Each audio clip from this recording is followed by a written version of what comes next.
At today's meeting, we will discuss the development of transport infrastructure in Baku and its suburban areas. There is a need for this. Although a lot of work was done in this direction and major infrastructure projects were implemented in recent years, there are still traffic jams in Baku. And unfortunately, the number of traffic jams is increasing year after year. There are natural reasons for this. The population of our country, including Baku, is growing every year. Over the past 30 years, the population of Azerbaijan has increased from 7 million to 10 million, even above that. Of course, the city's road infrastructure, including the metro, cannot absorb this growth. We have always kept transport issues in the spotlight, and many large projects have been implemented in Baku over the past 15 years. New metro stations have been put into operation. Road junctions, tunnels, bridges have been built. New roads have been laid. If we had not done this work, transport in Baku would be completely paralyzed today, but we still see that there will be great benefit in adopting another major program. For this purpose, I gave the Ministry of Digital Development and Transport relevant instructions some time ago to prepare a state program. And work on this program has been carried out for several months. Today, we will discuss these issues and make the necessary decisions. As for transport issues, I must say that a number of transport projects have been implemented throughout the country in recent years. Rural roads, intercity roads, highways. As the years go by, the previous situation tends to be forgotten. However, if we look back 20 years, we will remember the state of our roads at that time. Even the main roads of Baku hardly met any standards. We built new roads and connected almost all cities with modern roads. We connected all our borders with modern highways. The rate of repair and construction of rural roads has reached around 85 to 90%, and every year we allocate funds for these purposes. At the same time, the geographical location of Azerbaijan is such that international transport corridors pass through our territory. And this is because we have been able to effectively use this geographical location. But geographical location alone does not mean that any country can become a transport hub. However, we have consistently shown interest in the passage of international transport corridors through Azerbaijan, through our territory, made efforts, and carried out practical work. Today, it is impossible to imagine the transport map of Eurasia without Azerbaijan, without its transport infrastructure. Currently, the east-west and north-south transport corridors pass through our territory. The volume of cargo transported along these corridors is increasing by the year. In addition to physical infrastructure, other steps have been taken to ensure more efficient transportation of cargo, including attention paid to issues of digitalization. New formats of cooperation with neighboring countries have been created, and joint ventures, joint companies have been established. In short, Azerbaijan today is one of the indispensable transport centers of Eurasia. I should also note that countries that usually have the status of transport centers are those that have access to open seas. We do not have access to the world ocean. However, despite this, as a result of the work we have done, we have turned Azerbaijan into an indispensable transport center. Work continues, and additional measures are now taken on both the north-south and east-west transport corridors.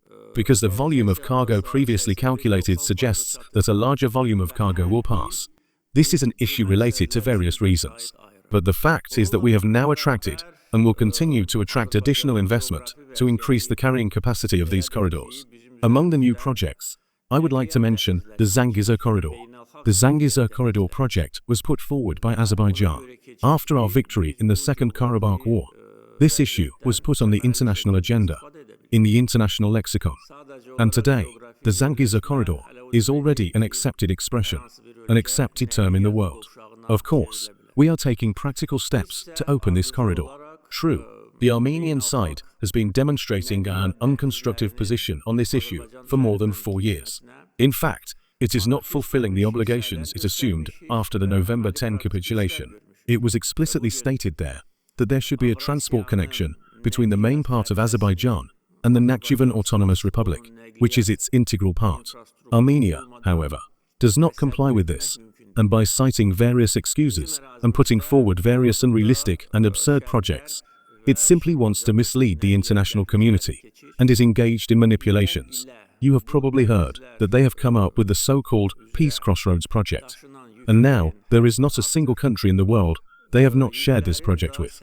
However, this so-called project is not worth 2 cents without Azerbaijan, and we have repeatedly conveyed this to the Armenian side through various channels.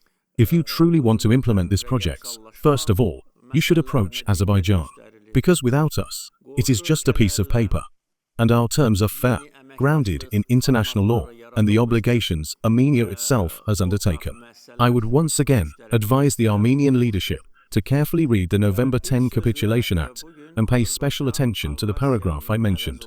I repeat that their so-called project is completely irrelevant without Azerbaijan. They are simply stalling for time and trying to confuse the international community. Once again, they have given rise to dirty campaigns against Azerbaijan in various circles. As a result, to this day, we do not have the shortest and most convenient connection with the Nakhchivan Autonomous Republic, an integral part of Azerbaijan. True, we are meeting the needs of the Nakhchivan Autonomous Republic in various ways. First of all, cargo and passengers go through the territory of the Islamic Republic of Iran. We also have other opportunities, but they are economically less viable, and the road is longer. In principle, this connection can also be established through the territories of Georgia and Turkey. But if there is the most convenient way and opportunity, of course, this issue is a priority. However, when we see that the Armenian side is still acting insincerely, a corresponding agreement has been reached with the Islamic Republic of Iran, and a project is now underway on the construction of a road bridge bypassing Armenia. It will probably be completed this year. The second bridge will also be built, this time in the Nakhchivan Autonomous Republic. The first bridge is under construction in the Zangwilan district. Thus, Armenia will continue to be a dead-end country, and their dreams of becoming a transit state will never be materialized. They will be the losing side, not us. Therefore, this issue will be in the spotlight, and both on the international stage and in bilateral contacts with Armenia, we always emphasize one point. There must be unhindered passage from Azerbaijan to Azerbaijan. There must be smooth and unrestricted passage from Azerbaijan to Azerbaijan, without any inspections or obstacles. This is our demand. The Soviet authorities took West Zangezur from us in November 1920 and committed a crime against the Azerbaijani people. That was not the first and last crime. Secondly, if we go in sequence after that, another crime was the creation of the so-called Nagorno-Karabakh Autonomous Region on the territory of Azerbaijan. The crime before that was the resettlement of Armenians to the territory of Azerbaijan by Tsarist Russia. The crime before that was the murder of the Karabakh Khan, who was guaranteed to exercise his leadership in Karabakh. Other crimes of the 20th century are also in sight. The Kojoli genocide, January 20, and the occupation of our lands in the early 1990s. So we have not forgotten this. The Azerbaijani people have not forgotten this. We have not forgotten Zangezur, and we never will. I repeat that we have no territorial claims to Armenia. However, Armenia must fulfill its obligations and provide unhindered passage from Azerbaijan to Azerbaijan. As for the transport infrastructure of Baku, I will come to this issue now. But before we do that, I would like to bring to the attention of the public some of the work related to transport carried out in Azerbaijan in the past 20 years. In particular, over the last 20 years, 21,000 kilometers of highways have been built and repaired in Azerbaijan. 335 bridges and overpasses, 45 tunnels, 163 overhead and underground passages have been built. I am returning to what I said again. If we had not done this work, it is not difficult to imagine what state the transport infrastructure of our country would be in now. The following work has been done regarding the railway infrastructure. More than 1,500 kilometers of railways have been built. 1,800 kilometers have been repaired. New trains and wagons have been purchased. The Absheron circular line, which is more than 90 kilometers long, has been put into operation. The Baku-Tbilisi-Kos railway has been built. I must also note that this project was implemented at the initiative of the Azerbaijani state. When we sought to implement this project, we faced significant resistance. I can now state this. In particular, the United States opposed it. The reason was again their pro-Armenian policies, because it was believed that this project would exclude Armenia. For this reason, the Georgian leadership at the time faced heavy pressure from the United States to prevent Georgia from agreeing to it. We had been negotiating with the Georgian side for several years, and finally, we succeeded in reaching an agreement. In particular, I personally discussed this issue repeatedly with high-ranking representatives of the American state and stated that they should not hinder us. This is a strategic project for us, and other countries, including their own allies, will also benefit from this project in the future. Life has shown that, as always, we were right. Today, America's allies in Europe are very interested in the Baku-Tbilisi Kars Railway. In general, they are also very interested in the transportation of cargo from Central Asia to Europe, and vice versa, passing through the territory of Azerbaijan. If the Baku-Tbilisi Kars Railway had not been built, all this would have been completely impossible. Not only did we build the Baku-Tbilisi Kars Railway by reaching an agreement with Turkey and Georgia, we also gave the Georgian state a loan of about $1 billion at a very low interest rate at that time. In fact, work was carried out on the territory of Georgia with the help of these funds. The railway on the territory of Azerbaijan was modernized, and Turkey also built a section on its territory. So, a new road was opened, which today carries cargo from various countries to the White Sea, to Europe, and to Turkey. Then we saw that the carrying capacity of this road was not sufficient. Again, last year, the expansion of this road was completed at the expense of Azerbaijan, and its carrying capacity was increased to 5 million tons. In other words, I believe that this is one of the most important projects implemented in our geography in recent years, and many countries will continue to benefit from it. At one time, those officials of the US Department of State opposed us. I don't know where they are now. Their names have not gone down in history. But we achieved this by showing serious determination. I would like to mention the Sumgayit Yoloma Railway, among the efforts to rehabilitate and modernize existing roads, as well as to increase the transportation capacity and train speeds. The construction of this road has already reached 80% completion, and it is expected to be fully operational in the near future. The road we are currently working on, the Alat-Astara Road, is virtually known to exist, but considering that the volume of cargo on the north-south corridor will sharply increase in the future, the expansion of this road is also on the agenda, and some funding has already been allocated this year. Several new train routes have been identified to ensure connectivity between Azerbaijani cities. Baku, Gabala. The railway line had never reached the city of Gabala before. We built it. This line is also very necessary. The Baku-Balakan Railway has resumed its operation. So has Baku-Akstofa. That is, those who know the geography of Azerbaijan see that these railways actually connect our country with our western border, with northwestern border, and the city of Gabala. The cities located on all these lines are also naturally covered. Over the past 20 years, 8 international airports have been built in Azerbaijan. 4 of them were there, but their condition was not satisfactory. The airports of Baku, Nakhchivan, Ganja, and Lankaran have been reconstructed. The Lankaran airport was practically not used, but the Baku, Nakhchivan, and Ganja airports were used. Both the runways and terminal complexes of these 4 airports meet the most modern standards. At the same time, 4 new airports are being built: Gabala, Zagatala, Fuzuli, and Zanguilan. The 9th international airport will be put into operation in Lachin this year. All these airports are capable of receiving cargo and passenger aircraft of any weight. The runway is at least 3 kilometers long.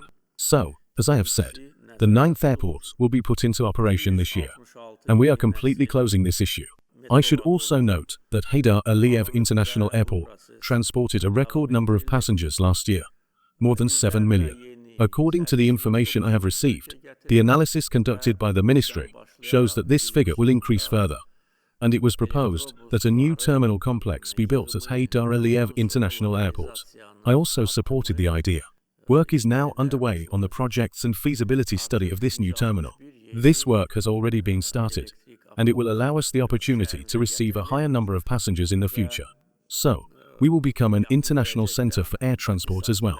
Considering that a large cargo terminal is currently under construction in Alat, its cargo reception capacity will be 1 million tons. In other words, it is not too difficult to see the work we are doing in this direction of transport. One of the important projects of recent years has been the construction of a new trade seaport. We removed the old port from the city center. Landscaping work will now be carried out in that area. Recreation areas and various facilities will be built. So this zone will make an additional contribution to the overall development of our city, and our people will also benefit from it. Work is underway on a master plan for this area, which is adjacent to the White City Boulevard. The cargo handling capacity of the first phase of the new trade seaport was planned at 15 million tons. However, we can already see that the volume of cargo will be much larger. An order has already been given, and we are starting work this year. International consultants have been involved to prepare and come up with a new project. We need to increase the port's capacity to 25 million tons. And perhaps this will not be enough for us either, because the volume of cargo on the east-west transport corridor is growing so rapidly that we must do this work in accordance with that. In order to concentrate all these transport issues in one center, a new organization, the ASCAN organization, was recently established by my decision. It will take into account all these coordination and future development plans, including investment. Since 2008, 7 new metro stations have been built, and the state program to be adopted provides for the construction of 10 new metro stations. A total of 266 new generation metro cars have been purchased, and this process is ongoing. Hundreds of new passenger buses have been brought to the country, and the assembly of electric buses will begin at the end of the year, followed by the increase in localization. A total of 161 new electric buses have already been brought to Baku. And in the near future, Baku residents will see the benefits of this, because it is vehicles that pollute the air the most, especially large vehicles. Therefore, of course, we take into account people's concerns in this matter. The shipyard was also built in recent years, about 10, maybe 12 years ago. Previously, we bought ships from abroad, and then I decided that a shipyard should definitely be built in Baku. Again, life shows how right this idea was. Today, it is impossible to buy ships from traditional sources, from where we used to buy them. We have now achieved a point when the shipyard is operating at full capacity. Currently, 6 ships of different sizes are under construction there. In parallel, we have raised our activities in the Black Sea to a new level. Whereas previously small-sized ships belonging to the Azerbaijan Caspian Shipping Company used to operate there, now 4 large tankers, Aframax-type tankers, with a carrying capacity of 100,000 tons, have been purchased, which both benefits us and expands the capabilities of our country. Transport projects are the backbone of the work carried out in liberated territories. About 3,400 kilometers of highways. So far, 44 highway projects have either been completed or are still underway. In addition, 45 tunnels, 447 bridges, and 16 viaducts are planned. Of these, 28 tunnels, 392 bridges, and 9 viaducts have already been completed. Some 60% of the Horodiz-Aband railway has been completed, and 94% of the Barda-Agdam railway has been constructed. These are just the main projects that I bring to the attention of the public. And these figures say and show everything. They show to what extent we have implemented transport projects. If we had not implemented them, the connections between Baku, other cities, and between cities of the country in general could have completely paralyzed our transport capabilities. But let me say again that life does not stand still. We will now adopt a new state program. All transport projects across the country, including in the liberated territories, will continue to be implemented. Everything is going according to plan. The necessary funds have been allocated for these purposes in this year's investment program. As for the city of Baku and the territories around it, let me say again that the adoption of a new state program is necessary. This will be a very large program, a program with a large financial capacity. It will be a program that requires joint activity and efficient work of all relevant agencies. This is why I have called today's meeting, so that we can discuss these issues, so that they are presented to us, so that the public can also understand what is expected and what work should be done in which years. At the same time, representatives of the public can also give their recommendations to relevant state bodies. The Presidential Administration, the Cabinet of Ministers, the Ministry of Digital Development and Transport.